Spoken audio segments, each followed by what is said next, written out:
सबसे पहले आप सभी प्रिय दर्शकों को मेरा बहुत सारा आभार और धन्यवाद कि आप इस चैनल द्वारा प्रस्तुत किए जा रहे कंटेंट यानी कि विषय वस्तु को देख रहे हैं और उसकी सराहना कर रहे हैं। दूसरा सबने निवेदन इस प्रकार से है कि आप इस चैनल को भी सब्सक्राइब कर दिया करें, जिससे हमें और हमारी टीम को खूब सारी तसल्ली और सांत्वना मिलती है।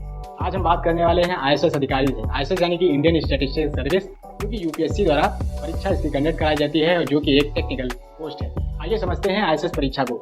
अगर आपके पास ग्रेजुएशन में सांख्यिकी विषय है या फिर किसी अन्य विषय के साथ किसी एक सेमेस्टर में सांख्यिकी विषय है, तब भी आप इस परीक्षा के लिए एलिजिबल हो जाते हैं। ये परीक्षा होती है जिसमें 4 पेपर आपके सांख्यिकी होते हैं, एक सामान्य अध्ययन का पेपर होता है और एक सामान्य अंग्रेजी का। लिखित परीक्षा पास करने के बाद आपको UPSC भवन में इंटरव्यू के लिए बुलाया जाता है। इंटरव्यू होने के बाद एक ओवरऑल मेरिट लिस्ट जारी होती है। अगर उस मेरिट लिस्ट में आपका नाम होता है तो आपको डायरेक्ट हमसे रूबरू होने का मौका मिलता है। नमस्ते, मेरा नाम आदित्य है। आज हम बातचीत करने वाले हैं ISS अधिकारी जो कि रेखा गुप्ता है, जिनकी रैंक 26 है, और अग्रिमा रस्तोगी जिनकी रैंक 4 है। आइए बातचीत का सिलसिला शुरू करते हैं। बहुत स्वागत है रेखा जी आपका हमारे चैनल पर। और अग्रिमा साहब, पहले तो हमको ये बताइए कि अग्रिमा का मतलब क्या होता है, इसको जरा लेमन लैंग्वेज में बताइए। अग्रिमा का मतलब होता है सबसे आगे रहने वाली। आज आगे मतलब कि सबसे आगे 3 नंबर से रह गया, मतलब 3 रैंक रह गए वरना सबसे आगे थी। अच्छा, रेखा जी का मतलब बताइए आप। रेखा का मतलब स्ट्रेट लाइन होता है। अच्छा, सीधी सरल रेखा। अब हमको ये भी बता दीजिए कि UPSC की जब परीक्षा निकलती है तो मतलब ट्रीट में दोस्तों को पैसा कितना खर्च हो जाता है, ये बताइए आप। वो तो डिपेंड करता है सब पे, लेकिन ये है कि मुझे लगता है कि अपनों को ट्रीट देने में ऐसे खुशी ज्यादा होती है, पैसे उतने नहीं देखते तब। अच्छा, अब पैसे मांगने नहीं पड़ते हैं अभी भी मांगने पड़ते हैं कुछ बचत अभी तो नहीं? नहीं, अब पैसे दोस्तों से नहीं मांगने पड़ते, लेकिन मम्मी पापा के लिए तो अभी भी बच्चे ही हम लोग तो। अच्छा, बताइए रेखा जी आप। अभी तो मैंने किसी फ्रेंड को ट्रीट नहीं दी, अभी ट्रीट देना बाकी है, अभी आपको ट्रीट देनी है। इसीलिए तो आज ये हो रहा है इंटरव्यू। चलिए, अच्छा ये बताइए, ठिकाना आप लोग का इधर ही है, लखनऊ का है? हाँ, मैं लखनऊ की निवासी हूँ। प्रॉपर इधर की रहने वाले? अच्छा, तो पढ़ाई लिखाई तो यहीं होगी शुरुआत की। बताइए कुछ, मतलब कैसा रहता है पढ़ाई लिखाई शुरुआत में, किस प्रकार के थे आप लोग छात्र? मैं सिटी मॉन्टेसरी स्कूल की पढ़ी हुई हूँ, चौक ब्रांच की, और मेरा साइंस साइड रहा है। अच्छा, तो ये ग्रेजुएशन फिर पोस्ट ग्रेजुएशन कहाँ से होता है? मेरा ग्रेजुएशन लखनऊ यूनिवर्सिटी से हुआ है, बैचलर्स इन स्टैटिस्टिक्स में, और उसके बाद फिर मैंने पोस्ट ग्रेजुएशन भी लखनऊ यूनिवर्सिटी से ही किया है स्टैटिस्टिक्स में। अच्छा, आप रेखा जी बताइए। मैंने अपनी स्कूलिंग ब्राइल इंटर कॉलेज लखनऊ से करी। उसके बाद मैंने ग्रेजुएशन महिला PG कॉलेज से करा, वो एक अफिलिएटेड कॉलेज है यूनिवर्सिटी ऑफ लखनऊ का। उसके बाद मैंने लखनऊ यूनिवर्सिटी से MSc इन स्टैटिस्टिक्स। इसके पहले भी आप महिला आपके कॉलेज से ही कुछ कैंडिडेट हुए सिलेक्टेड शायद? मुझे जानकारी नहीं है। अच्छा, चलिए छोड़िए, अभी तो वो सब्जेक्ट भी नहीं रहा है उस कॉलेज में, अब सब्जेक्ट बंद हो गया। नहीं, अब नहीं रहा है। किस ईयर में वहाँ पर? 2020 तक था स्टैटिस्टिक्स ग्रेजुएशन के लिए, फिर उसके बाद नहीं रहा। तो पोस्ट ग्रेजुएशन, अच्छा ये बताइए, स्टैटिस्टिक्स का किसने बताया कि मतलब जो है इसको लीजिए या क्या भविष्य, इसको थोड़ा सा ले, क्योंकि हमको जब जितने भी कैंडिडेट मिले हैं उनको कहीं ना कहीं एक्सीडेंटल लिया गया, बताए हम लेना चाहते, कंप्यूटर मिल गया हमको ये। तो आप ये बताइए कि मतलब बाई चांस है कि बाई चॉइस है? इसमें पहले तो मेरे साथ ये हुआ था कि मैंने 12th के बाद सबको मुझसे एक्सपेक्टेशन थी कि मैं इंजीनियरिंग, बट वहाँ पे तो मतलब बहुत ही ज़्यादा मुझे, मतलब मैं सारे कॉलेजेस से रिजेक्ट हुई थी। तो मुझे लगा कि अब तो इंजीनियरिंग में तो कुछ नहीं बचा, अब तो खत्म लाइफ, अब क्या करना चाहिए। तब मुझे किसी ने बताया कि स्टैटिस्टिक्स एक सब्जेक्ट है जिसमें काफ़ी स्कोप है, तुम इसमें जाओ, इससे तुम आगे देखना, इसमें तुम्हें बहुत ज़्यादा चीज़ें अपॉर्चुनिटीज़ मिलेंगी अपने लिए। तो तब वैसे मैंने स्टैटिस्टिक्स लिया था बैचलर्स में। किसने बताया था ये? मेरे एक फैमिली फ्रेंड थे। जी रेखा जी बताइए, आपने कैसे चूज किया? मैंने स्टैटिस्टिक्स तब चूज़ करी जब मैंने ग्रेजुएशन के लिए मैंने फॉर्म भरना स्टार्ट करे। तो मुझे तो कोई आइडिया नहीं था कि स्टैटिस्टिक्स क्या होता है, बट मुझे केमिस्ट्री नहीं अच्छी लगती थी। और मेरे भैया के एक फ्रेंड थे जिनसे मैंने स्कूल में कोचिंग करी थी मैथ्स के लिए। तो उन्होंने मुझे 4 साल मैथमेटिक्स पढ़ाई थी, तो उन्हें पता था कि हाँ मेरी मैथ्स ठीक है, मैं उस टाइम पे टॉपर भी थी मैथ्स की। तो उन्होंने सजेस्ट करा कि आगे स्टैटिस्टिक्स अच्छा ऑप्शन है, तो आप स्टैटिस्टिक्स लेके ग्रेजुएशन कर लो, उसके बाद ISS के लिए प्रिपेयर कर लो। तो उन्होंने मुझे सजेस्ट करा था, क्योंकि उस टाइम पे वो जानते भी थे, उनके सर्कल में कुछ ISS ऑफिसर्स थे, तो उन्हें नॉलेज था कि ISS बहुत अच्छा ऑप्शन है करियर के लिए, तो उन्होंने मुझे सजेस्ट करा था स्टैटिस्टिक्स लेने के लिए। अच्छा, कैसा रहा पोस्ट ग्रेजुएशन का अनुभव, या फिर मतलब इसकी तैयारी मतलब किस प्रकार से बढ़ाई आपने की? पोस्ट ग्रेजुएशन में स्टार्ट कर दिया था या फिर ग्रेजुएशन करने के बाद? मैंने पोस्ट ग्रेजुएशन के टाइम में ही इसकी तैयारी शुरू कर दी थी, और मेरे पोस्ट ग्रेजुएशन के टाइम क्योंकि कोविड हो गया था, तो मैं बहुत ज़्यादा यूनिवर्सिटी जा नहीं पाती थी, तो ऑनलाइन क्लासेस में करती थी यूनिवर्सिटी की, और इसके साथ साथ इसके ISS की तैयारी भी की मैंने। मैंने पोस्ट ग्रेजुएशन के टाइम पे तो प्रिपरेशन नहीं स्टार्ट करी थी। मैंने उसके बाद में जब कोचिंग ली है तब मैंने अच्छे से प्रिपरेशन स्टार्ट करी है। उसके पहले तक मैं इतना सीरियस नहीं थी कि कैसे प्रिपेयर करूंगी, क्या स्ट्रैटेजी रहेगी। कोचिंग ये नहीं। नीरज अवस्थी सर की IAS कोचिंग लखनऊ।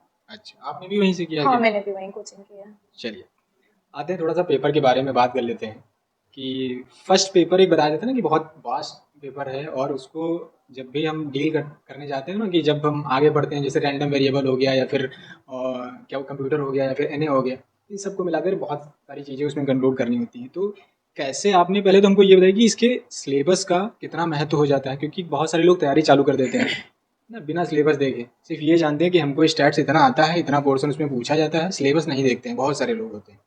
तो आप इस बारे में बताइए कि सिलेबस का कितना महत्व हो जाता है, फिर आइए कि फर्स्ट पेपर पर क्या रहता है जी।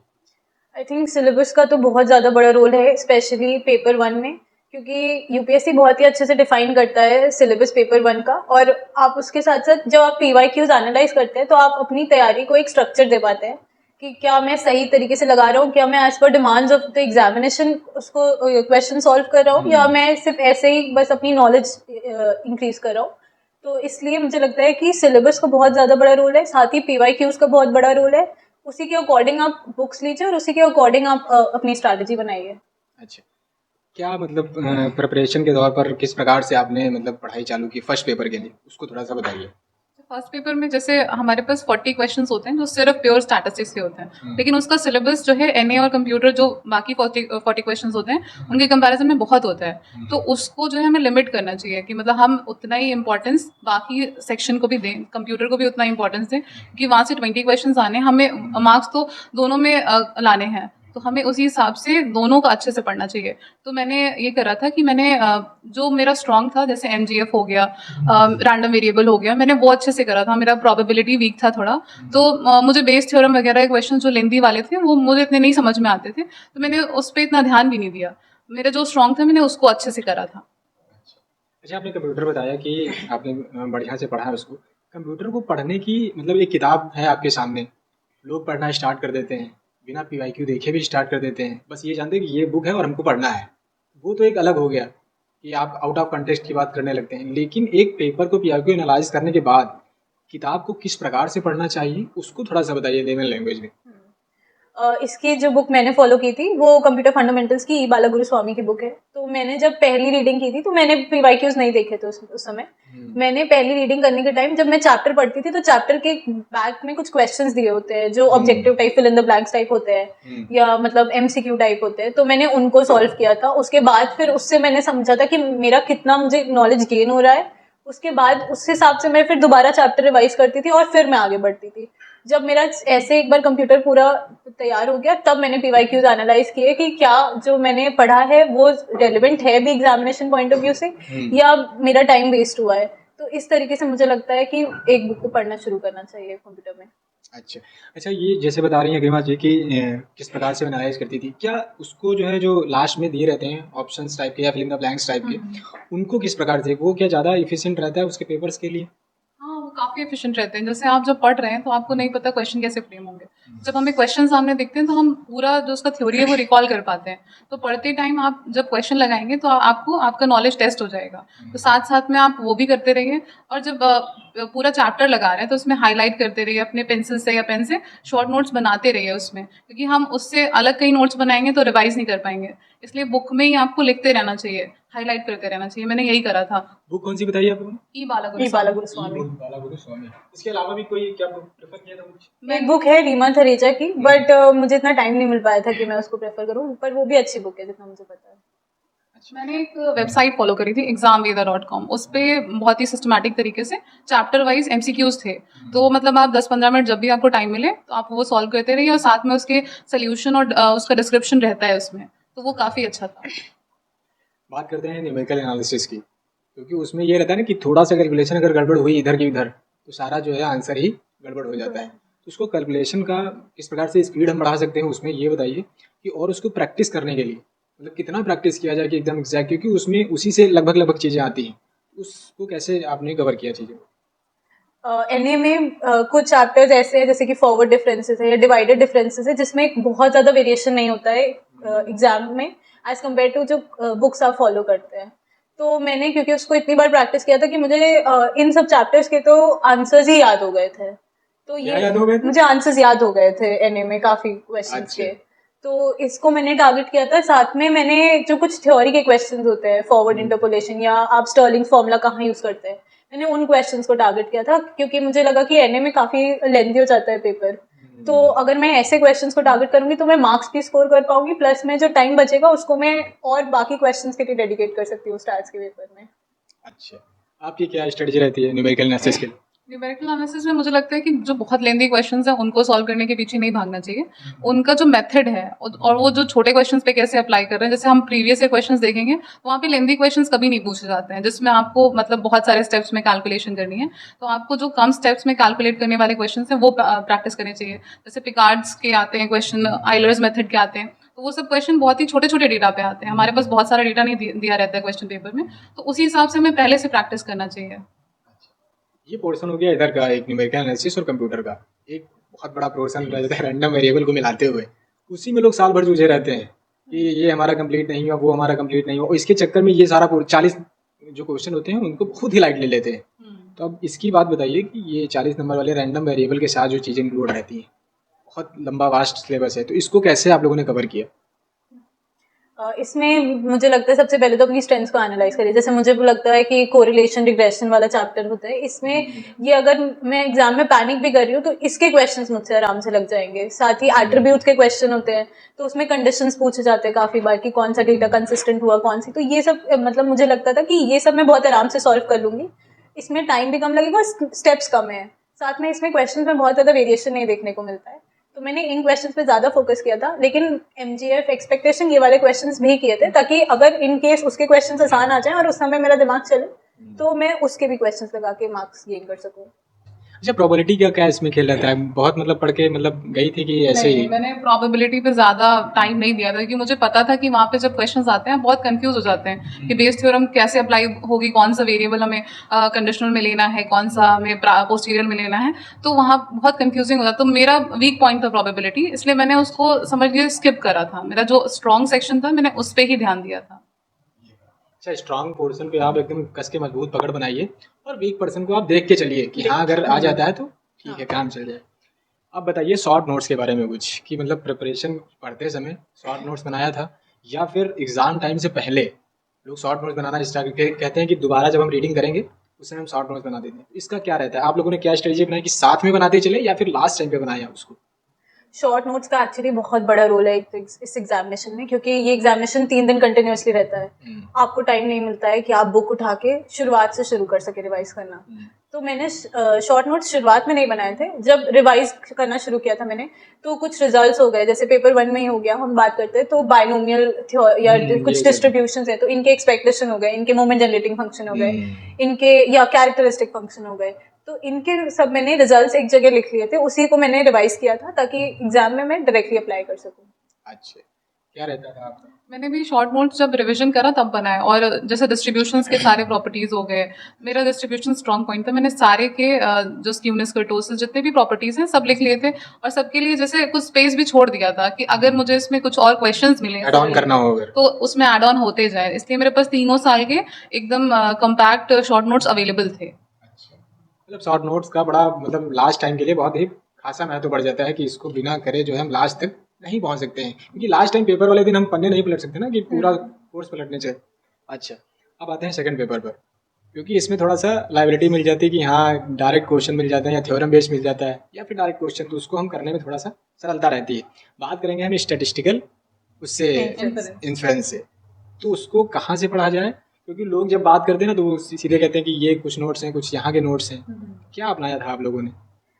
Contrary to the popular belief कि पेपर 2 इजी होता है, मुझे पेपर 2 ही टफ लगता है। और इनफैक्ट अगर आप मेरी मार्कशीट देखें इस बार की तो मेरे पेपर 1 में ज्यादा मार्क्स है, पेपर 2 में कम है। अच्छा, तो मैंने स्टैटिस्टिकल इन्फ्रेंस के लिए मैंने फंडामेंटल्स ऑफ स्टैटिस्टिक्स की S C Gupta, V K Kapoor से बुक्स क्वेश्चंस प्रैक्टिस किए थे।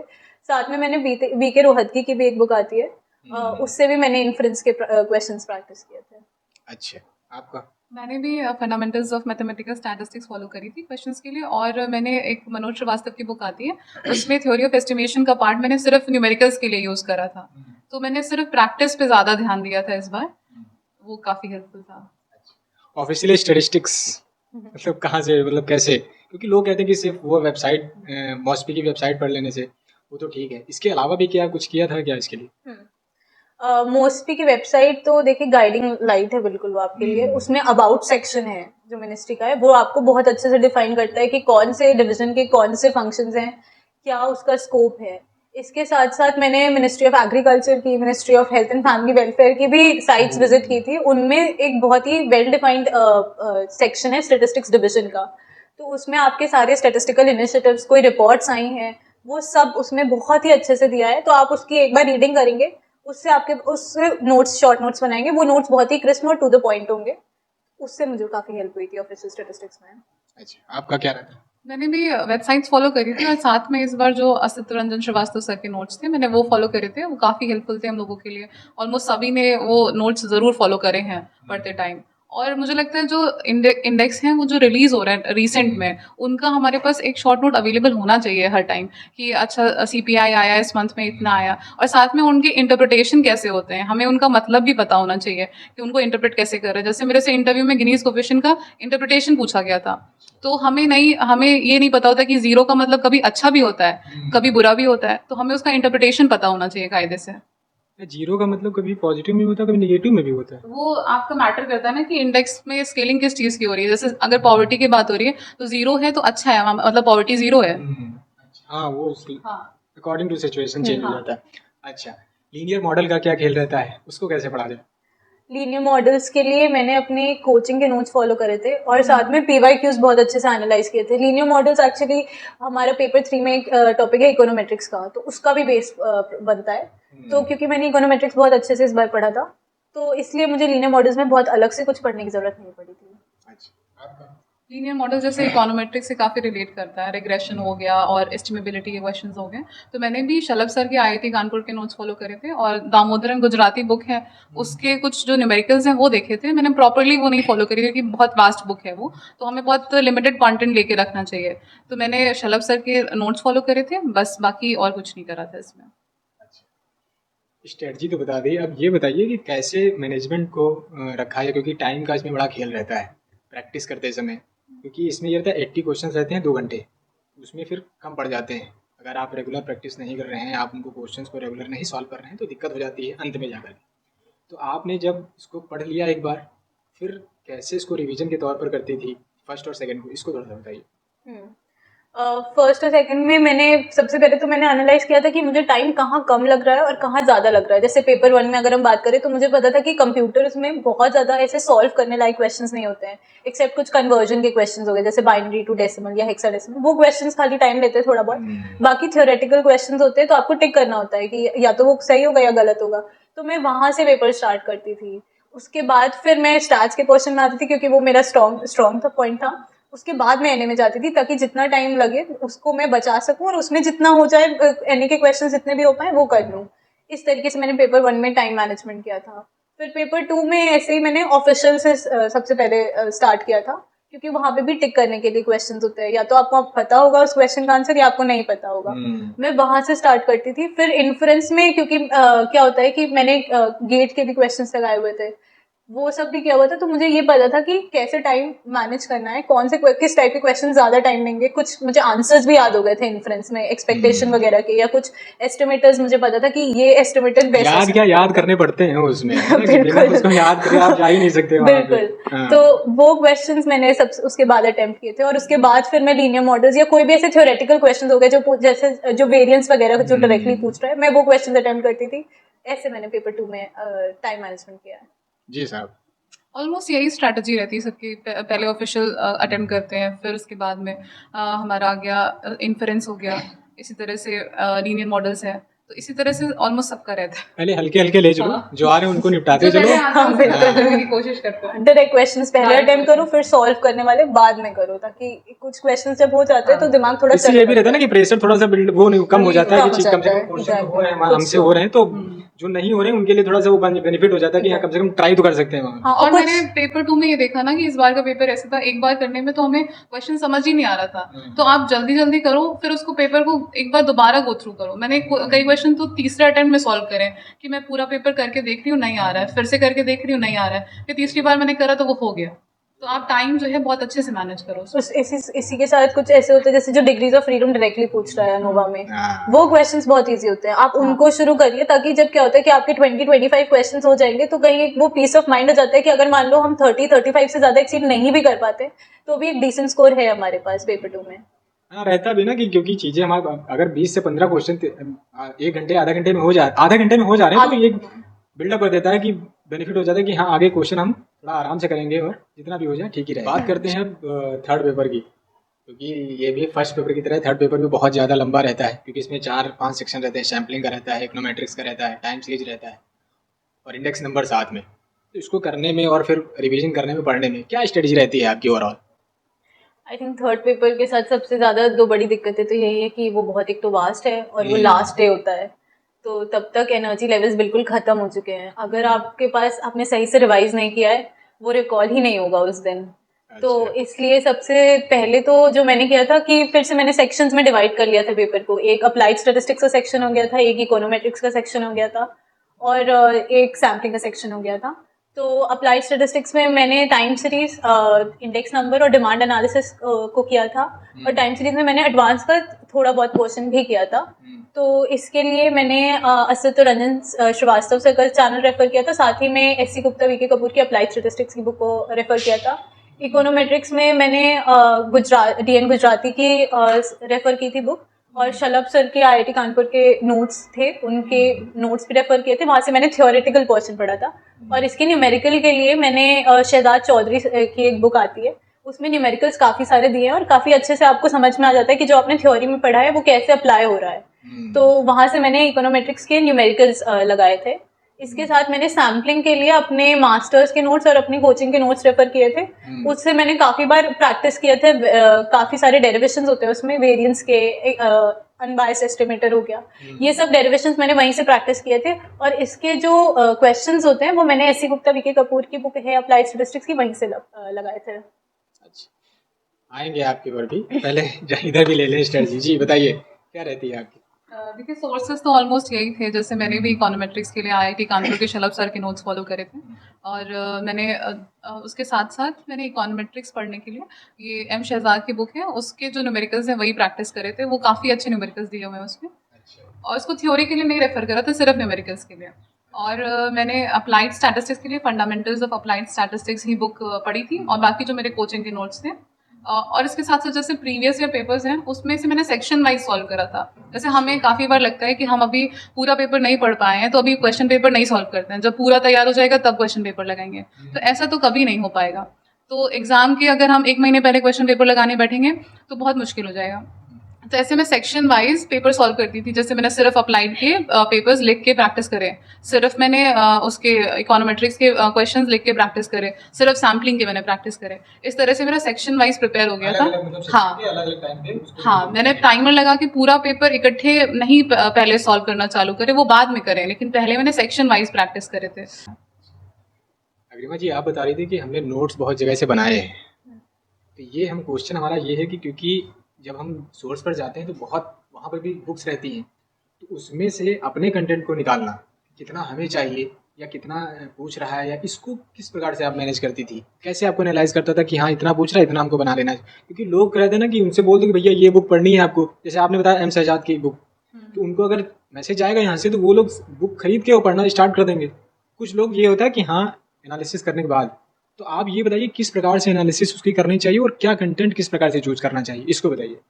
इसमें सबसे पहले तो आप अपने प्रीवियस ईयर क्वेश्चंस देखिए कि वो किस तरीके से आ रहे हैं। फिर क्योंकि मैंने जैसे 3 सोर्सेज ही इकोनोमेट्रिक्स के लिए रेफर किया था, तो मैंने उसमें एक को बेस बनाया था। जैसे जो IIT कानपुर के शलभ सर के नोट्स थे वो बेस थे मेरे, उसमें मैंने गुजराती, जो DN गुजराती की बुक है मेरी, उससे मुझे जो भी एड ऑन करना था मैंने वो सिर्फ एड ऑन किया था, मैंने वो पूरी बुक वर्ड बाय वर्ड नहीं पढ़ी है।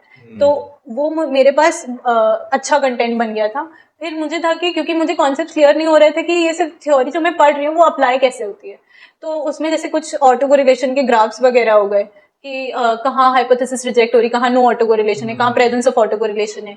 ये सब आपको थ्योरेटिकल उसका पोर्शन तो IIT कानपुर के शलभ सर के नोट्स में मिल जाएगा, लेकिन वो अप्लाई कैसे हो रहा है वो चीज के लिए मैंने न्यूमेरिकल्स यूज किए, लगाए थे, प्रैक्टिस किए थे, और वो शहजाद चौधरी सर की बुक से किया था। तो इस तरीके से मैंने किया। आपका कोई नोट्स बनाने का इसमें कोई डिफरेंट तरीका रहा है क्या? नहीं, मैंने ये कोशिश करी ना कि आपके पास जब बुक में कंटेंट रहता है काफ़ी डिटेल में रहता है, आपको उतना डिटेल में लिखना नहीं होता है। आपके पास थर्ड पेपर में बहुत ही लिमिटेड स्पेस होता है, 1 पेज दिया रहता है या 2 पेज दिया रहता है, इससे ज़्यादा हमें नहीं स्पेस मिलती है। तो हमें जब आंसर फ्रेम करना है उसको कम से कम वर्ड्स में करना चाहिए। अच्छा। हुँ। अच्छा, ये प्रॉब्लम रहती है ना कि कभी-कभी हमसे गलती हो जाती है उसमें लिखने में। मान लीजिए तो उसमें कटिंग का सेक्शन रहता है कि मान लीजिए हमने क्वेश्चन लिखा और हमारा गलत हो गया। उसको कट करके या किस प्रकार से हम रीराइट करें आंसर को, क्योंकि इसमें प्रॉब्लम हो जाती है लोगों को। उनको समझ में नहीं आता है कि क्या करें हम उसको। ऐसे कट करने के चक्कर में लोग ऐसे-ऐसे बचपन की तरह नहीं होता कि ऐसे-ऐसे मार्क बोल दिए उसी में। तो ये उसको आपको कटिंग सिर्फ करने लाइन ड्रॉ करके एक सिंगल क्रॉस कर देना चाहिए, इससे ज़्यादा आपको गंदा करने की ज़रूरत नहीं है। अच्छा, उसमें सिर्फ फ़र्क पड़ता इसमें है। मुझे लगता है हाँ। 2 चीज़ें एक तो बहुत ज़्यादा काम करती हैं। एक तो अगर आपने शुरुआत से राइटिंग की प्रैक्टिस की है, अगर आपने शुरुआत से लिख-लिख के प्रैक्टिस की है, तो ये ऐसा बहुत ही कम होता है। और दूसरा, अगर आप पेपर के टाइम पैनिक कर रहे हैं, तो ये ज़रूर दिखेगा। और ये जो आप कटिंग होती है, ये एग्जामिनर के पास इंप्रेशन डाल रहा है कि अब बच्चा कंफ्यूज हो रहा है, वो उसका स्टेट ऑफ माइंड सही नहीं है। तो सबसे पहले तो आपको इसको अवॉइड करना चाहिए। लेकिन अगर आपको फिर भी लगता है कि आपने कुछ गलत लिख दिया है, तो उसको आप सिंपली एक स्लैश कर दीजिए पेंसिल से और या पेन से, और उसके बाद जो थोड़ी बहुत जगह है उसमें ऐसे लिखिए कि आपकी राइटिंग भी लेजिबल हो और आपका पॉइंट भी बन जाए। अच्छा, बात करेंगे, इस पर भी आएँगे, लेकिन पहले फोर्थ पेपर की बात कर लेते हैं, उसके बाद हम डिटेल में चलेंगे आंसर राइटिंग पर। फोर्थ पेपर में 2 सेक्शन आपको चुनने होते हैं। आपने क्या चुने थे? मेरे स्टैटिस्टिकल क्वालिटी कंट्रोल हाँ। और वाइटल स्टैटिस्टिक्स। आपने? मैंने वाइटल स्टैटिस्टिक्स और डिज़ाइन ऑफ एक्सपेरिमेंट्स चूज़ करा था। तो वाइटल के लिए तो मैंने, क्योंकि अपनी नेट की बुक्स यूज़ की थी, माइग्रेशन का पार्ट उसी से मिल गया था। साथ ही उसके लिए मैंने एस.सी. गुप्ता, वी.के. कपूर का अप्लाइड स्टैटिस्टिक्स के बुक में भी उसका पोर्शन है। वहाँ से मैंने बेस बनाया था। वहाँ पे जो बेसिक फर्टिलिटी या मोर्टालिटी से रिलेटेड जो भी चीज़ें हैं, वो मैंने वहीं से कंप्लीट कर ली थी। और एसक्यूसी के लिए भी मैंने खाली अप्लाइड स्टैटिस्टिक्स की एस.सी. गुप्ता और वी.के. कपूर की बुक यूज़ की थी। अच्छा, बताइए सर। मैंने भी अप्लाइड के लिए fundamentals of applied statistics follow करी थी। उसके बाद मैंने जो डिज़ाइन ऑफ एक्सपेरिमेंट्स पढ़ा था वो भी उसी से करा था। इसके अलावा मेरे जो कोचिंग के नोट्स थे वो काफ़ी अच्छे से थे डिटेल, तो मैंने वो फॉलो करे थे। और जैसे फोर्थ पेपर में कहते हैं डिज़ाइन ऑफ एक्सपेरिमेंट्स थोड़ा सा डिफिकल्ट लगता है, लेकिन मुझे शुरू से वो अच्छे से आता था, इसलिए मैंने उसको चेंज नहीं करा। मैंने फर्स्ट अटेम्प्ट में मेरे उसमें टोटल मार्क्स 105 थे, तो उस हिसाब से अच्छा स्कोर था जब मैंने फर्स्ट अटेम्प्ट दिया, तो इसलिए मैंने उसको कभी चेंज नहीं करा। काफ़ी लोगों ने मुझे सजेस्ट करा कि आप एसक्यूसी लो, उसमें ज़्यादा अच्छे मार्क्स आएंगे, बट मैंने वही पढ़ा फिर बाद में। इसके लिए बुक्स कौन सी प्रेफर की थी आप? बुक्स मैंने एस.सी. गुप्ता, वी.के. कपूर की ही करी थी। बाकी जैसे सेंसस वाला पार्ट है तो वो आपको ऑनलाइन मिल जाएगा अच्छा कंटेंट। दृष्टि आईएएस है, या उसका जो डिटेल्ड जो रहता है सेंसस, जैसे इस बार का सेंसस अभी नहीं आया है, तो उसके जो भी क्वेश्चंस हैं, क्या क्या पूछे जा रहे हैं, या जो प्रीवियस डेटा है 2011 का सेंसस है, तो वो डेटा आपके पास कायदे से होना चाहिए, क्योंकि इस पे भी डायरेक्ट क्वेश्चंस आ चुके हैं कि सेंसस पे आप एक शॉर्ट नोट लिखिए, तो वो 25 मार्क्स का सीधे क्वेश्चन आ जाता है। अच्छा, हाँ। चलिए। अच्छा, अब हम ओवरऑल स्ट्रेटजी बात करते हैं थर्ड और फोर्थ की, कि आंसर राइटिंग कब से स्टार्ट कर देनी चाहिए और किस तरह से मतलब अपने माइंड को फ्रेम करना चाहिए आंसर राइटिंग करते समय। जैसे आपने बताया कि अलग अलग सेक्शंस के लिए आप करती थी, तो फोर्थ और थर्ड को दोनों को कैसे प्रकार, क्योंकि आप जब थर्ड और फोर्थ को पढ़ रहे होते हैं तो आपका एक अलग सेक्शन मतलब फर्स्ट और सेकंड का भी चल रहा होता है साथ में, तो इस चीज़ को कैसे मैनेज करती थी आप? थर्ड और फोर्थ में सबसे ज़्यादा जो मैं करती थी वो ये था कि मैं लिख लिख के ही प्रैक्टिस करती थी सारे आंसर्स। उसमें जो भी सेक्शंस थे, जैसे सैम्पलिंग वगैरह, वो मैंने लिख लिख के ही प्रैक्टिस किया, तो इसलिए मेरी राइटिंग स्पीड उससे बढ़ गई थी। फिर जैसे जब मैंने रिविजन स्टार्ट किया था, तो मैंने उसमें एक टाइम पीरियड फिक्स किया था कि अच्छा, मुझे नेक्स्ट 20 डेज में पेपर 3 खत्म कर देना है। उसके साथ साथ फिर मैं डेली टारगेट्स बनाती थी कि मुझे आज ये टॉपिक्स खत्म कर देने हैं। इस तरीके से मैं उसको माइक्रो मैनेज करने की कोशिश करती थी, तो उससे मेरी राइटिंग स्पीड में भी इम्प्रूवमेंट हुआ, साथ ही मेरी राइटिंग लेजिबल भी थी, तो उससे मुझे आई थिंक मुझे मार्क्स स्कोर करने में उसमें हेल्प हुई है। अच्छा, एक क्वेश्चन ये रहता है ना कि जैसे नया क्वेश्चन जब कोई दिख जाता है हमारे आउट ऑफ कंटेंट से बाहर, क्योंकि हमने जो पढ़ रखा है उससे बाहर करके यहाँ जाता है ना, तो हमारी सांसें फूलने लगती है, पसीना फेंक देते हैं हम लोग कि वहाँ पर अब ये क्या हो गया, क्योंकि उसमें क्या आप वो एलिमिनेट तो कर नहीं सकते। मान लीजिए उस कंपलसरी में आ गया आपके, तो उसमें तो आप एलिमिनेट तो कर नहीं सकते, तो आप उसको कैसे हैंडल करते हैं कि वहाँ पर उस सिचुएशन में अगर नहीं आ रहा है तो फिर आपने पढ़ा है या आपके थोड़ा सा भी पढ़ा है, तो उस चीज़ को कैसे रिप्रेजेंट करेंगे पेपर में? आपको अगर आता है उसके बारे में कुछ भी, तो आप एब्सर्ड ना लिखें, लेकिन अगर कुछ भी आता है, रिलेटेबल है, तो आपको थोड़ा सा लिखना चाहिए, बस वो सही हो। बस वहाँ पे ब्लफ करने की जरूरत नहीं है, अगर आपको थोड़ा भी आता है तो लिख देना चाहिए। मैंने ये चीज़ पेपर जो इंग्लिश का होता है जीएस का होता है, तो मैंने जीएस में ये चीज़ देखी थी कि जैसे मुझे काफ़ी सारे क्वेश्चंस में एग्जैक्ट नहीं आता था मुझे, जैसे जोशीमठ क्राइसिस था तो मैंने उस टाइम पे एग्जैक्टली नहीं पढ़ा था कि क्या हुआ था, लेकिन मुझे समझ आ रहा था कि क्या कैसे था, तो मैंने उसके बारे में लिखा था। एटलीस्ट आप वहाँ पे कुछ तो उसके बारे में मेंशन करो, आप खाली मत छोड़ो, खाली छोड़ने से बेटर है आप कुछ लिख दो। बात करते हैं उसकी जीएस की और इंग्लिश की, क्योंकि उसमें जो है हमारे हाथ थोड़ा सा तंगी रहते हैं, क्योंकि हमारा मेन क्वेश्चन रहता है स्टैट्स का। उसको कैसे, क्योंकि उसमें आपका रहता है जीएस में आपके हिस्ट्री हो गया, जियोग्राफी हो गया और इकोनॉमी हो गया। इस चीज़ को कैसे आपने हिस्ट्री के लिए बताइए और इस इकोनॉमी के लिए कैसे पढ़ा? जो मैंने स्ट्रैटेजी अप्लाई की थी जीएस में वो ये था कि सेक्शंस को मैंने डिवाइड कर लिया था। जैसे हिस्ट्री में हो गया तो हिस्ट्री में 3 सेक्शंस हो गए हमारे पास, एंशिएंट, मिडिवल और मॉडर्न। मुझे ये समझ में आया कि मिडिवल में बहुत सारे क्वेश्चंस नहीं आते हैं, तो आप उसको अगर बहुत डिटेल में नहीं पढ़ते हैं तो आपका काम हो जाएगा। अच्छा। फिर एंशिएंट में मैंने देखा कि काफी प्रीवियस ईयर क्वेश्चंस जब मैंने एनालाइज किए तो मैंने देखा कि साउथ में विजयनगर से काफी क्वेश्चंस पूछे जा रहे हैं, या कुछ क्वेश्चंस रेपिटेटिव हो रहे हैं। जैसे मौर्यन एम्पायर के बारे में क्वेश्चंस है वो रेपिटेटिव हो रहे हैं। कुछ भले ही क्वेश्चन का फॉर्म चेंज हो जाए लेकिन कंटेंट उसमें वही रहेगा, तो मैंने उन टॉपिक्स पे ज्यादा फोकस किया। फिर मैंने मॉडर्न में देखा कि 2 से 3 क्वेश्चन जरूर आते हैं मॉडर्न में, तो मैंने मॉडर्न पे ज्यादा फोकस किया। फिर मैंने एनसीईआरटी से अपना बेस बनाया था, लेकिन मैंने साथ ही में कोचिंग के नोट्स रेफर किए थे उसमें, तो मेरा उससे हिस्ट्री कवर अप हो गया था। ज्योग्राफी के लिए मैंने कुछ बेस में नहीं पढ़ा था, मैंने जो करंट अफेयर्स पढ़े थे विजन आईएएस के मैगजीन जो मंथली कंपाइलेशन होता है उससे मैंने पढ़ा था, तो उससे मेरा हो गया था। ज्योग्राफी के लिए कुछ भी अलग से मैंने नहीं पढ़ा था। इकोनॉमी के लिए मृणाल सर की मैंने एक लेक्चर सीरीज होती है विन 23 आई थी इस बार, वो विन सीरीज होती है उनकी, वो हर साल वो करते हैं, वो फ्री में अवेलेबल होती है, तो मैंने वही उसको रेफर किया था। उसमें काफी अच्छे से गवर्नमेंट स्कीम्स वगैरह थी, प्लस उसमें पिलर वाइज टॉपिक वाइज उसमें काफी अच्छे से दिया था कि गवर्नमेंट इनिशिएटिव्स क्या है, क्या प्रॉब्लम्स हैं, उनको ओवरकम कैसे कर सकते हैं, तो उससे मैंने पढ़ा था। आई थिंक उससे मेरा एक ब्रॉड ओपिनियन बन गया था उस टॉपिक के बारे में। जब मैंने वो लिखा आई थिंक समरी में, तो उससे मुझे काफी मदद मिली है। साथ ही पॉलिटी में वैसे तो कहते हैं कि एम लक्ष्मीकांत से पढ़ सकते हैं, बट उसमें बहुत ही सिलेक्टेड चैप्टर्स पढ़ने की जरूरत होती है, सारे चैप्टर्स इंपॉर्टेंट नहीं है, तो उसके लिए मैंने एक बार वो गो थ्रू कर लिया था पीवाईक्यू से। मैं उससे मुझे जो समझ में आया था कि जो चैप्टर्स इंपॉर्टेंट हैं मैंने उन पे फोकस किया था, फिर मैंने कोचिंग के नोट्स रेफर कर लिया था। अच्छा रेखा जी, आप ये बताइए कि जीएस के बारे में बहुत से लोग ये सोचते हैं कि लास्ट के 4 मंथ का या 6 मंथ का पढ़ लेंगे काम हो जाएगा हमारा पेपर भर में, लेकिन ऐसा होता नहीं है असल में। तो आप किस प्रकार से डेली टच में रही जीएस के और उसको हैबिट में बनाने के लिए, क्योंकि कहते हैं ना कि लोग अगर थोड़ा बहुत रोज लिखेंगे तो कुछ ना कुछ एड ऑन होता चला जाएगा, क्या इस प्रकार की स्ट्रेटजी थी और डेली इस प्रकार को कैसे हैंडल करती थी जीएस को, इसको बताइए। एक्चुअली में डेली तो नहीं हो पाता है कि आप डेली न्यूज़पेपर पढ़िए या कुछ कंटेंट देखिए और उसको लिखिए, तो मैं कोशिश करती थी मैं वीकली उसको कुछ ना कुछ लिखूं अपना। और मैंने ये करा था कि जैसे आप डेली न्यूज़पेपर नहीं फॉलो कर सकते तो मैंने उसका एनालिसिस देख लेती थी। स्टडी IQ IAS चैनल है, उस पर द हिंदू के एडिटोरियल एनालिसिस आते हैं, तो मैंने वो फॉलो करे थे। और बाकी जैसे संडे को मैंने कुछ थोड़ा बहुत जो वीक का है जो हाईलाइट्स हैं वो लिख लिए। उसके अलावा जैसे विजन IAS की मंथली मैगजीन आती है, तो वो आप पढ़ेंगे तो आपका पूरे महीने का कंटेंट जो रेलेवेंट है वो कवर हो जाएगा, उसमें कुछ नहीं छूटेगा, तो मैंने ये फॉलो करा था। उसके अलावा मेरा जैसे हिस्ट्री है, हिस्ट्री में सारा कुछ स्टैटिक है, उसमें कुछ चेंज नहीं होना है, तो वो प्रीवियस ईयर एनालाइज करके ही पता चलता है कि क्या क्या क्वेश्चंस पूछे जा रहे हैं। जैसे मॉडर्न हिस्ट्री से ज़्यादा क्वेश्चंस आते हैं, तो मैंने ज़्यादातर मॉडर्न हिस्ट्री पढ़ी थी।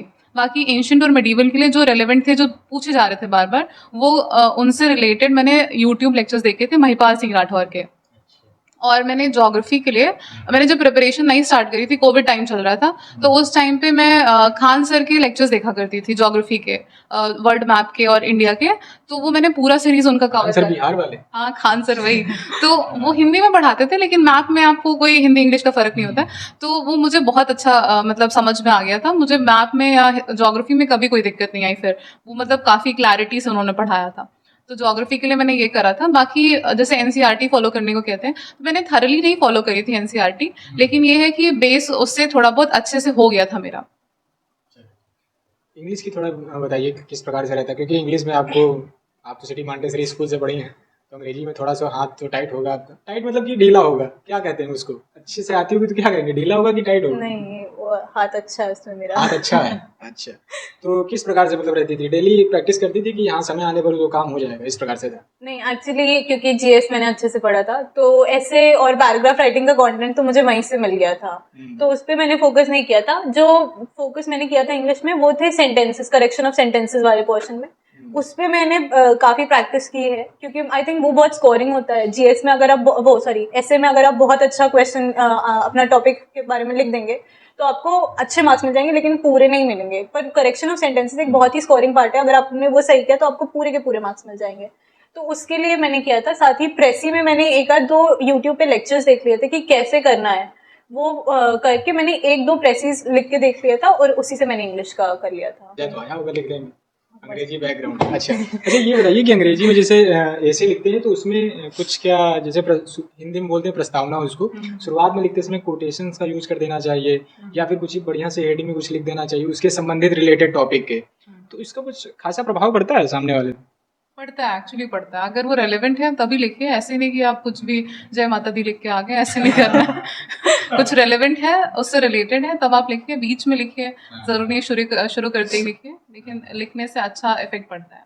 अब आते हैं थोड़ा सा जनरल क्वेश्चंस पर कि क्या रहता है। इससे पहले भी इंटरव्यू बचा हुआ है, इस पर भी आएंगे आपके यहाँ। या तो इंटरव्यू की बात कर लेते हैं पहले ही, कि इंटरव्यू में कहा यह जाता है कि आपकी जितना आपने लिखित परीक्षा पास कर ली, क्योंकि आप लिखित परीक्षा पास करके ही वहाँ पहुँचते हैं, तो आपकी वो तो स्किल तगड़ी होगी तभी आप वहाँ तक गए हैं। क्या इंटरव्यू में क्या पूछा और मतलब निखारा जाता है व्यक्तित्व के अंदर, कि क्या चीज़ें बाहर निकालने का प्रयास करते हैं कि इंटरव्यू के लिए भी आपको बुलाया जाता है, इसको थोड़ा सा बताइए। आई थिंक जो इंटरव्यू होता है वो सबसे पहले तो बोर्ड मेंबर्स जो होते हैं वो बहुत ही ज़्यादा क्वालिफाइड होते हैं। आपको सबसे पहले उनके सामने ब्लफ नहीं करना चाहिए, आपको डैफ में कुछ गलत नहीं भरना चाहिए कि आपने कुछ ओवर अचीवमेंट्स भर दी हैं। आपको बहुत ही ऑनेस्टली भरना चाहिए। जैसे मेरे पास अचीवमेंट्स ये थी कि मैंने गेट क्वालिफाई किया था, फिर मैंने नेट क्वालिफाई किया था, फिर मैंने ऑन द स्पॉट ऐसे राइटिंग कॉम्पिटिशन क्वालिफाई किया था। मैंने यही 3 लिखी थी। कुछ बचा है क्वालिफाई करने के लिए? तो इस पे मुझसे क्वेश्चंस पूछे गए थे। हाँ। साथ ही वहां पे मुझे जो लगता है वो आपको ये टेस्ट कर रहे होते हैं कि आपके कॉन्फिडेंस लेवल्स कैसे हैं और आप जब आप नर्वस होते हैं आप उस सिचुएशन को कैसे हैंडल करते हो। जैसे मुझसे पूछा था कि डिजाइन के आप प्रिंसिपल्स बताइए। मैं नर्वस थी, मैं अजम्पशंस बता गई थी। तो उन्होंने कहा कि ये बताओ ये अजम्पशंस होते हैं या ये प्रिंसिपल्स होते हैं। तो मैंने उनको सॉरी बोला था, फिर मैंने प्रिंसिपल्स बताए थे। लेकिन बोर्ड मेंबर्स बहुत ही कोर्टियस होते हैं, बहुत ही आपको अच्छे से कंफर्टेबल फील कराते हैं, फिर ही आगे क्वेश्चंस पूछते हैं। अच्छा, जाते जाते एकदम चालू हो जाता है कि हाँ ये वो, किस प्रकार से रिलैक्स करते हैं या फिर क्या प्रोसेस क्या रहता है उसका? नहीं, वो लोग काफ़ी स्वीट होते हैं। वो लोग खुद ही आपको मतलब अगर ज़्यादा नर्वस है, जैसे मैं थोड़ा सा नर्वस थी मैं जाते हुए, तो उन्होंने जब मेरे से 1-2 क्वेश्चन पूछे, मैं थोड़ा सा घबरा रही थी। उन्होंने मुझे शांत कराया कि आप काम डाउन हो जाओ, पानी वानी पी लो। खाने पीने का रखा रहता है बगल में? पानी, हाँ, सिर्फ पानी? हाँ, और आपको इंटरव्यू हॉल में भी चाय कॉफी बिस्किट्स वगैरह मिलते हैं। पहले तंदुरुस्ती करके भेजा जाता है कि जाओ ये बताइएगा। हाँ, तो फिर मतलब अंदर जाते ही तो आपको पानी वानी ऑफर करते हैं अगर आप ज़्यादा नर्वस हो तो। फिर वो आराम से क्वेश्चंस पूछते हैं। वो कहते हैं आप मतलब घबराओ नहीं, वो वैसे भी आपका नॉलेज नहीं टेस्ट कर रहे हैं, आपका पर्सनालिटी देखना चाह रहे हैं, इसीलिए पर्सनालिटी टेस्ट है। नॉलेज तो आप दिखा चुके हैं कि आप एलिजिबल हैं, आपको इतनी नॉलेज है, आप एग्ज़ाम क्लियर करके आए हैं। तो बाकी उनका बातचीत करने का तरीका है। अब आपसे वो ये थोड़ी पूछेंगे घर का हालचाल बताओ, ये कैसा है वो कैसा है। वो यही एक जरिया है जिससे वो आपकी पर्सनालिटी टेस्ट कर पाएंगे। लखनऊ के बारे में कोई क्वेश्चन पूछा गया कि लखनऊ की चीजें क्या फेमस है या कुछ ऐसा कुछ था? नहीं, वो नहीं था, लेकिन मेरे स्कूलिंग से रिलेटेड क्वेश्चन था। उसमें ये था कि अच्छा ये बताओ तो तुम्हें क्यों लगता है कि तुम्हारा स्कूल लखनऊ में सबसे बेस्ट स्कूल है? क्या जवाब था? तो मैंने यही बताया था कि मुझे अपने स्कूल के थ्रू काफ़ी इंटरनेशनल एक्सपोजर मिला है, साथ ही मुझे एक्स्ट्रा करिकुलर्स में भी मोटिवेट किया है, साथ में मुझे रिस्पॉन्सिबिलिटीज़ कैसे मतलब निभाई जाती हैं वो मेरे स्कूल ने एहसास कराया है। साथ ही मुझे मेरे स्कूल ने जिस समाज का हम हिस्सा है उसको कैसे वापस कंट्रीब्यूट करना है ये सिखाया है, इसलिए मुझे लगता है मेरा स्कूल बेस्ट है। अच्छा, ओवरऑल स्ट्रेटजी क्या मतलब इंटरव्यू की रहती है कि किस प्रकार से आपका चला? एक कहते हैं ना कि एक डायरेक्ट आपसे जाते जाते स्टैट्स पूछा या फिर आपको थोड़ा सा आपके बिहेवियर के बारे में, आपके यहाँ के बारे में, ओवरऑल कैसा रहता है? नहीं, वो कुछ भी पूछ सकते हैं ऐसे। आप मतलब कोई सेट पैटर्न नहीं है। जैसे मैं गई थी तो उन्होंने सबसे पहले मेरी हॉबी से पूछा।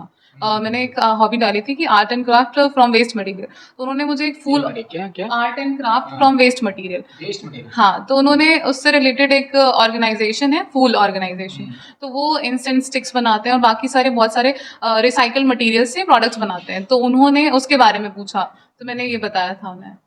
तो कुछ भी क्या कर हॉबी सकते है हैं। यार? मेरा Habit है। हाँ। मेरा तो इंटरव्यू काफी होलिस्टिक हुआ था। जैसे मैं जब गई थी तो शुरुआत ही चेयरमैन सर ने मेरे स्कूलिंग के क्वेश्चन से की थी। फिर जो दूसरे बोर्ड मेंबर थे उन्होंने मुझसे सब्जेक्ट से रिलेटेड क्वेश्चंस पूछे थे, डिजाइन से, न्यूमेरिकल एनालिसिस से क्वेश्चंस पूछे गए थे मुझसे।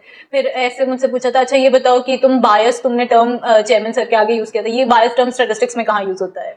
तो मुझसे इस तरीके से, फिर मुझसे जो नेक्स्ट बोर्ड मेंबर थे उन्होंने मेरी क्वालिफिकेशन से पूछा था कि अच्छा ये बताओ कि ये तुम कहाँ देने गई थी, ये तुमने इसमें, अच्छा तो ये बताओ फिर तुमने ये सब क्यों किया अगर तुम आईएसएससी करना चाह रही थी।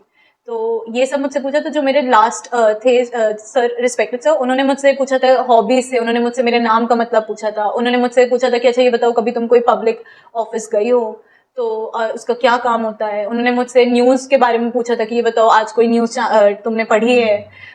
फिर मैंने क्योंकि मना कर दिया था तो उन्होंने कहा था कि अच्छा कल की पढ़ी है। फिर उससे रिलेटेड क्वेश्चंस, क्रॉस क्वेश्चनिंग हुई थी मुझसे। फिर उन्होंने मुझसे पूछा था हॉबीज से रिलेटेड कि मतलब जैसे तुमने जॉगिंग मेंशन किया है तो ये बताओ अच्छा कब जॉगिंग नहीं करनी चाहिए। तो that was also a surprise, क्योंकि ये तो सर को ही पढ़ के जाता है कि कब हॉबी परस्यू करनी चाहिए। मतलब ओवरऑल ये जांचते हैं कि आप प्रेजेंस ऑफ माइंड से एकदम काम कर रहे हैं कि सिर्फ पढ़ाकू ही सिर्फ रट्टाबाजी करके जैसे आया पढ़ के चले आए हो, उसके बाद भी आपके कुछ प्रेजेंस ऑफ माइंड काम कर रहा है कि अगल बगल भी चल रही चीजें उसको भी पता है कि नहीं पता है। Exactly. ये ओवरऑल हमको हाँ। समझ में आता है वो, है ना। ऐसा चलिए अब आते हैं थोड़ा सा जनरल क्वेश्चंस पर कि क्या रहती हैं चीजें और कैसे मिड और पास्ट और फ्यूचर के लिए चीजें।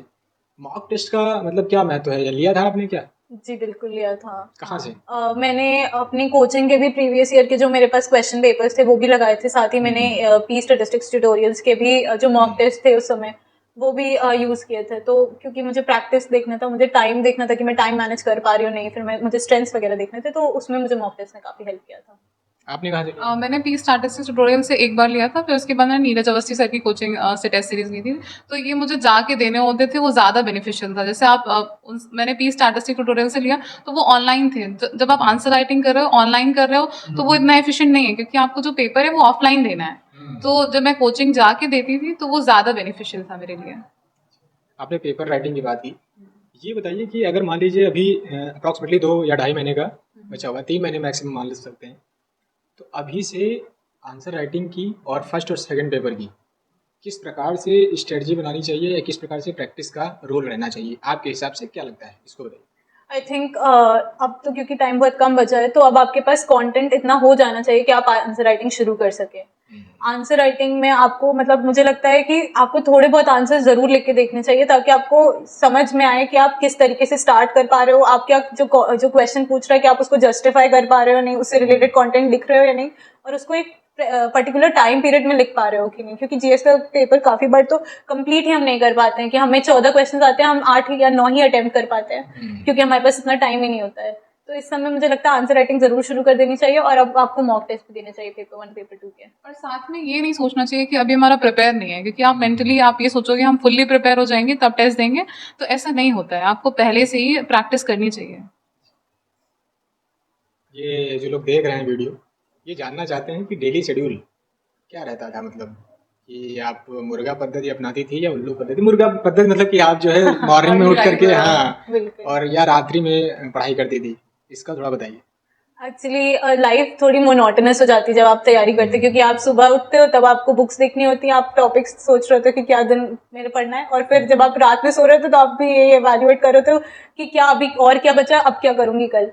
तो आई थिंक कोई ऐसा सेट स्केड्यूल नहीं था मेरा। अगर मुझे रात में जगना पड़ रहा होता था तो मैं रात में जगती थी, और अगर ऐसा होता था कि कभी कभी मुझे नहीं मन कर रहा है रात में पढ़ने का, अच्छा, तो मैं उस रात सो जाती थी या मैं मूवी देख लेती थी। मैं सुबह जल्दी उठ के फिर मैं सुबह पढ़ती थी। क्या देख लेती थी? मूवी देख लेती थी। सही में? बिल्कुल, मैंने काफी मूवीज पठान वगैरह तो तभी देखी है। अच्छा, आपका क्या रहता था? मैं तो ऐसे मतलब मैंने रात में जग के 12 बजे के बाद कभी नहीं पढ़ा। ये मेरा शेड्यूल था कि मैं दिन में ही पढ़ती थी। भले ही दिन में अगर मैं बैठी हूँ 8 बज जाते हैं शाम के, लेकिन मैं दिन में ही पढ़ती थी, रात में नहीं पढ़ा मैंने कभी। लाइब्रेरी जाया करती थी तो सुबह अगर मैं 8-9 बजे लाइब्रेरी चली गई तो फिर बीच में ब्रेक लेते लेते मैं शाम को 6 बजे भले घर आ गई, लेकिन मैंने रात में कभी नहीं पढ़ा। ये मेरा शेड्यूल था।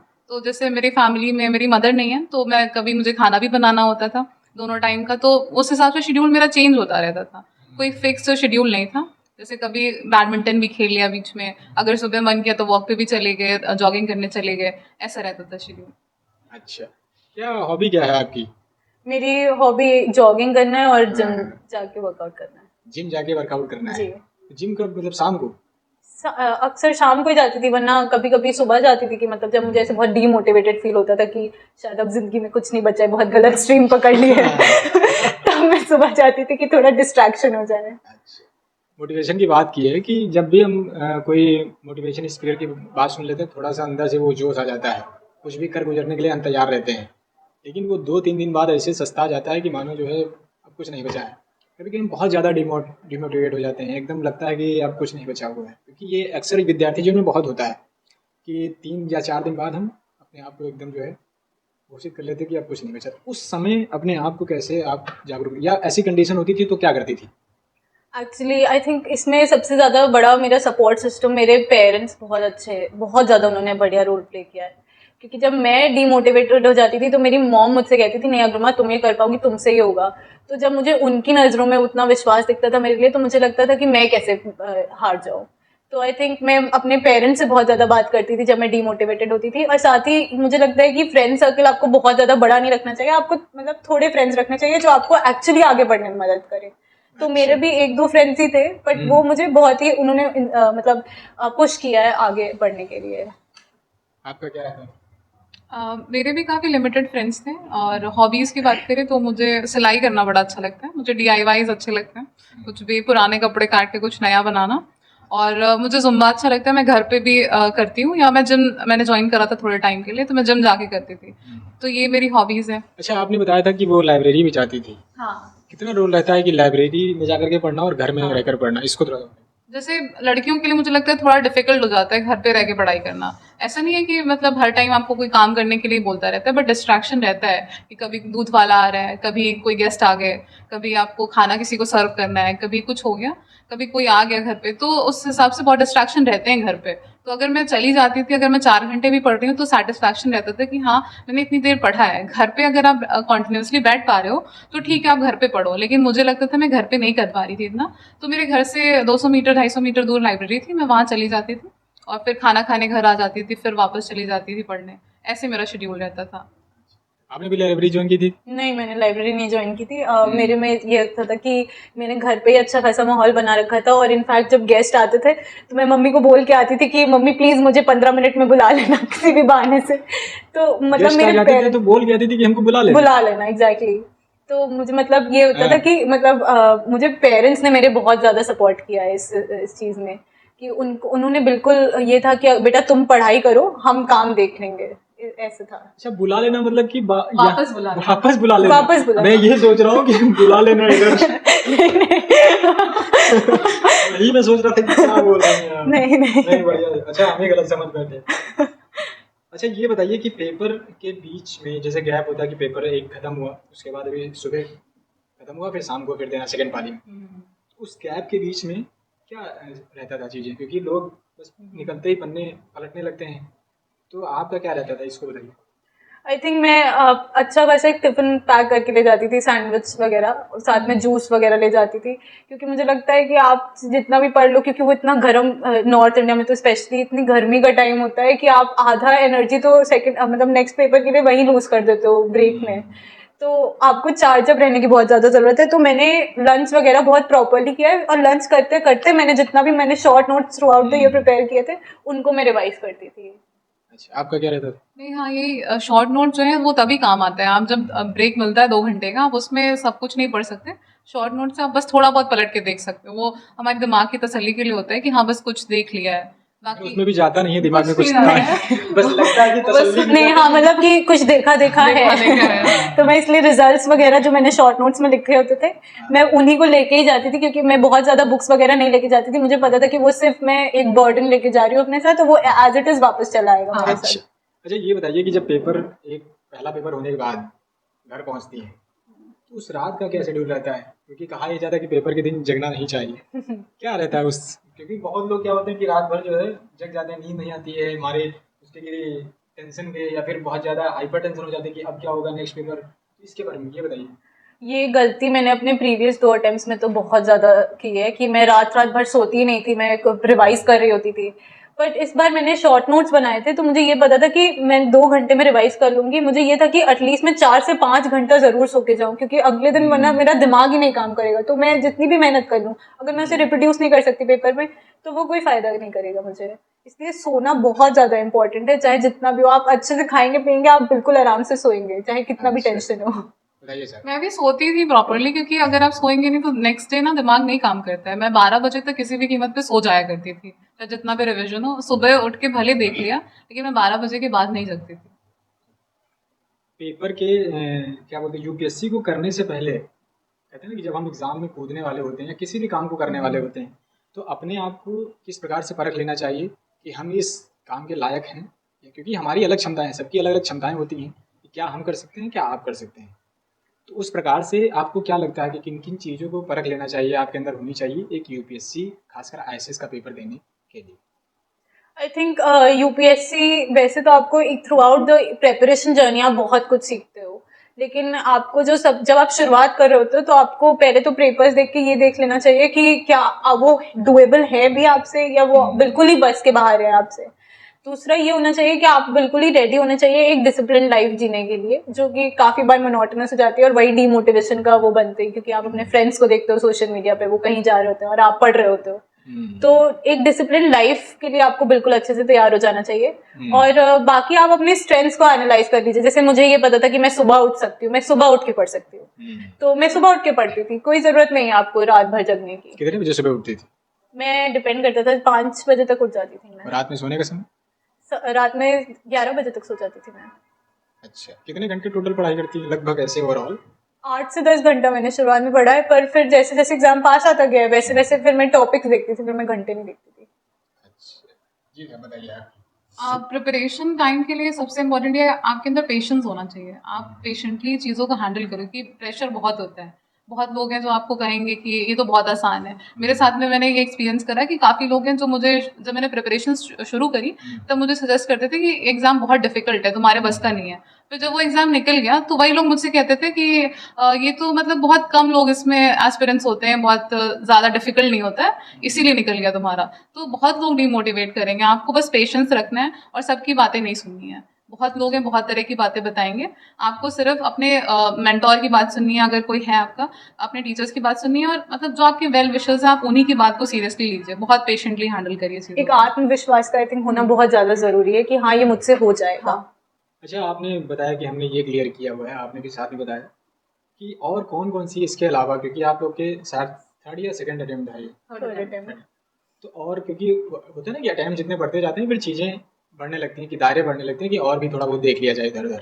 प्लान बी को भी बताइए आपका क्या था, और इसके साथ साथ कौन कौन से और अदर चीज़ें एग्जाम चल रहे थे, क्योंकि ये होता है ना कि लोग जानना चाहते हैं कि हम तो सिर्फ आईएएस की तैयारी कर रहे हैं, इसके साथ भी लोग क्या करते हैं, जो सेलेक्टेड कैंडिडेट होते हैं वो क्या क्या और भी देख रहे होते हैं चीज़ें, उसको भी थोड़ा बताइए प्लान बी के साथ। हाँ, मेरा प्लान भी रिसर्च का था कि अगर नहीं हुआ तो रिसर्च देखूंगी। अब लेकिन इसके अलावा मैं स्टेट के आप एग्जाम्स दे सकते हैं, जैसे मैंने DSSB का फॉर्म भरा था। इसके साथ साथ RBI का ग्रेड बी का DSIM का एग्जाम होता है। पेपर देने गई थी DSSB वाला? DSSB नहीं, रिजल्ट आ गया था तो जरूरत ही नहीं पड़ी। तो आप ये सब एग्जाम्स दे सकते हैं। फिर आपने जैसे जैसे लोग जनरल नॉलेज के, जनरल स्टडीज पे फोकस कर रहे हैं अगर, तो आप SSC वगैरह भी देख सकते हैं। वो डिपेंड करता है पर्सन टू पर्सन। हाँ साहब। मैंने प्लान बी के लिए, मैं जब थोड़ा ज़्यादा घबरा गई कि अभी तो एग्ज़ाम नहीं निकल रहा है, स्कोर अच्छा नहीं हो रहा है, तो मैंने SSC के सारे एग्ज़ाम्स दिए। SSC CGL दिया, CPO SI दिया, SSC GD का मैंने मेडिकल दिया, वो रनिंग निकाला मैंने, मतलब रनिंग मेरा निकला नहीं, मैंने दिया था फिजिकल, और मैंने RBI ग्रेड बी का मेंस दिया। लेकिन प्लान बी का सबसे रिस्की फैक्टर ये रहता है कि आप अगर उस पर टाइम नहीं दे पा रहे हो तो आप वहाँ भी टाइम वेस्ट करो, यहाँ भी टाइम वेस्ट करो। तो प्लान बी आप ना ही रखो शुरू में तो अच्छा है। इसीलिए मैंने शुरू में तो कोई प्लान भी नहीं रखा, लास्ट में मैंने रखा भी तो मैंने देखा उससे कोई रिजल्ट मिल नहीं रहा है, तो इससे अच्छा आप इधर ही ध्यान। अब तो माहौल एकदम जम गया होगा घर में और फैमिली में और रिलेशन में, उसको थोड़ा बताइए कि मतलब किस प्रकार का चीज़ें चल रही हैं अभी ओवरऑल, की क्या चल रहा है, क्योंकि आजकल आप लोग मोटिवेशनल स्पीकर का काम कर रहे हैं। वहाँ बुलाया जा रहा है। अभी तक आप पढ़ते थे किताबों में, लोगों को सुनते थे, नहीं ये एक गंभीर सवाल है कि आप अभी तक पढ़ रहे थे, लोगों को सुन रहे थे, एक रिजल्ट आने से आप खुद समाज में लोगों को रिप्रेजेंट कर रहे हैं, कुछ बताने लायक हो गए हैं, तो इस समय क्या आप महसूस कर रहे हैं? और एक विमेन को एक स्टेबिलिटी मिलना, है ना, कि वो होता है ना कि समाज में अगर विमेन स्टेबल हो जाए तो उसको कहते हैं कि हाँ ठीक है, तो आप इसको ओवरऑल किस प्रकार से देखती हैं? इसमें एक्चुअली मैं शुरुआत तो ऐसे करना चाहूंगी कि जब आपका एग्जाम निकल जाता है ये यूपीएससी इन मोटिवेशनल स्पीकर वाली पर्टिकुलर, आपकी आदत पड़ गई। मैं शुरुआत इस प्रकार से करना चाहूँगा। हाँ बताइए। तो इसमें यूपीएससी जब मैंने निकाला था तो सबसे पहले तो अब समाज में आपको सब लोग बहुत ही ऐसे समझते हैं कि अब आपके पास सारी प्रॉब्लम्स का सोल्यूशन है। हाँ, तो ये एक बहुत ही कॉमन नोशन है, बट जो मुझे पर्सनली लगा है, मुझे बहुत ही अब रिस्पॉन्सिबल फील होता है कि जब मुझसे कोई पूछने आ रहा है कि अब हमें क्या करना चाहिए, अब हमें 12th के बाद हमें किस तरीके से करना चाहिए हैंडल, तो अब मुझे एक सेंस ऑफ रिस्पॉन्सिबिलिटी मुझे लगता है मेरे अंदर आ गई है। साथ में बहुत ज़्यादा चेंजेस ऐसे नहीं है घर में, तो अभी भी मैं अपने पेरेंट्स की मतलब डॉटर ही हूँ, लेकिन ये है कि अब अच्छा माहौल है बेसिकली। बढ़िया लग रहा है, अंदर से खुशी खुशी लग रही है। जी बताइए। काफ़ी अच्छा रिस्पॉन्स होता है, बहुत लोग अप्रिशिएट करते हैं कि जब लड़कियां कुछ करती हैं तो लोगों को और प्राउड फील होता है। लड़कों से तो सभी लोग एक्सपेक्ट करते हैं फैमिली में कि ये कुछ करेंगे, लेकिन लड़कियों से ज़्यादा एक्सपेक्टेशंस होती नहीं है। जैसे मैं जैसे बैकग्राउंड से आती हूँ, तो मेरे फादर थे जो गाँव से निकले थे, उनके बाद ही हम लोग पढ़ पाए हैं। अगर वो अभी गाँव में होते तो मैं शायद पढ़ नहीं रही होती। मेरी एज की कोई भी लड़की मेरे खानदान में ऐसी नहीं है जिसकी शादी नहीं हुई हो। मैं ही हूँ जो शायद 25 ईयर्स की हो गई हूँ और मेरी अभी तक शादी नहीं हुई है। तो मुझे लगता है कि ये एक एग्जाम्पल सेट करता है लड़कियों के लिए कि उन्हें और पढ़ाना चाहिए, उन्हें थोड़ा सा और एम्पावर करें तो वो कुछ करके दिखाएंगे। इस पे एक कोट है एक्चुअली कि जब आप किसी आदमी को पढ़ाते हो तो आप एक इंसान को पढ़ाते हो, लेकिन जब आप किसी लड़की को पढ़ाते हो तो आप पूरे घर को पढ़ाते हो। अच्छा। तो मुझे लगता है कि इसलिए लड़कियों को इसमें इनकरेज करना बहुत ज़्यादा ज़रूरी है। चलिए, कुछ बाकी रह गया? ओवरऑल हमने लपेट लिया है। हाँ, तो यहीं पे इस संवाद का विराम करते हैं। अगर आपको कोई भी लगता है कि कुछ छूट गया है या फिर आपके मन में किसी प्रकार की शंका है या सवाल है, तो आप कमेंट में हमें चेप सकते हैं। समय मिलने पर आपको इसका जवाब दे दिया जाएगा। बहुत धन्यवाद, आप हमारे चैनल पर आई और हमसे खुल के एकदम बतियाई, है ना। तो चलिए, नमस्ते।